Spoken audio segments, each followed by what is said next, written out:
Hello, friends and fellow modelers. Thank you for joining me for another edition of Diecast Emporium Military Mondays, brought to you by my friends at smallscalehobbies.com. If you are into wargaming and or the military scale hobby at all, and you haven't already, be sure to give these guys a look on the internet.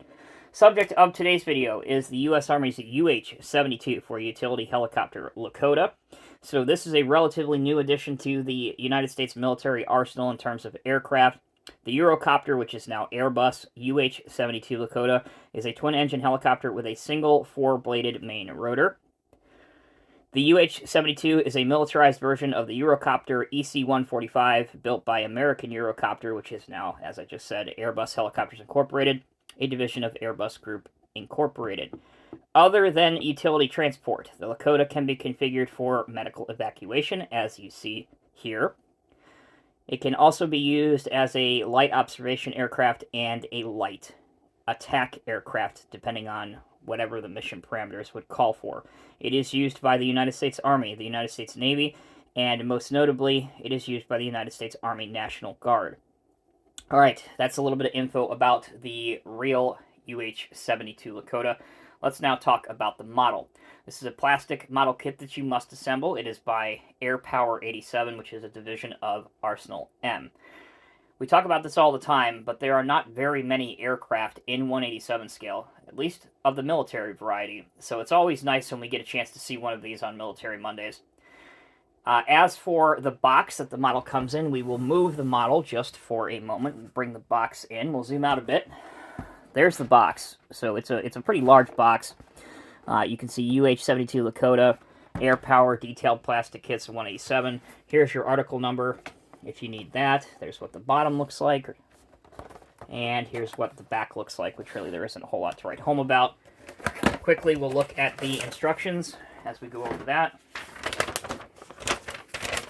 Instructions cannot get any more simple. You start out with assembling the bottom of the helicopter and then the two sides. You put those together. You have the pilot's controls and seats.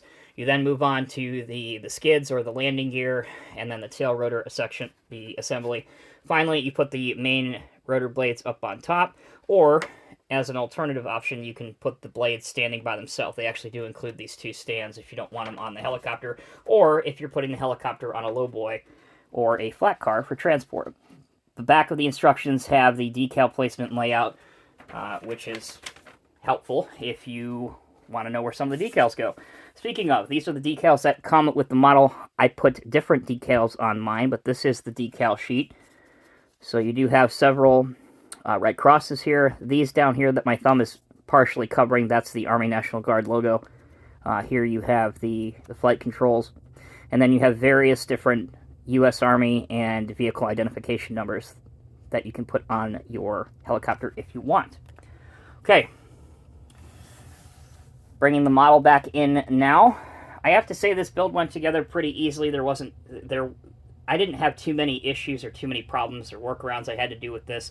I mentioned that I did add different decals because I thought, at least to my eye, the decals that came with this kit were a bit small. So I added the U.S. Army name on both sides here. It is in black, so it might be a little bit difficult to see, but if we zoom in, you can see it right here. Obviously, you also have the cross logos. There's one on the bottom as well.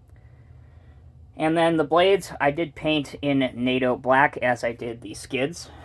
And then the tail rotor is actually painted in a little bit of a white color, which again is pretty prototypical to the real Lakotas. And actually, you can kind of see that here if I bring the box out in the background.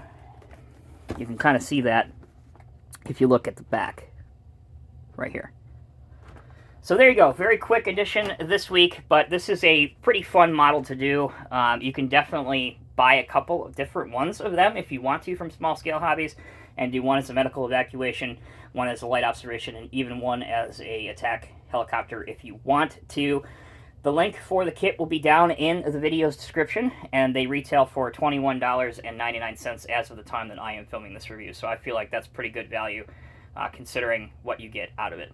Thank you all so much for watching. Check out your screen right now for other Military Monday installments, and until next time, take care, be well. I'll see you in the next review.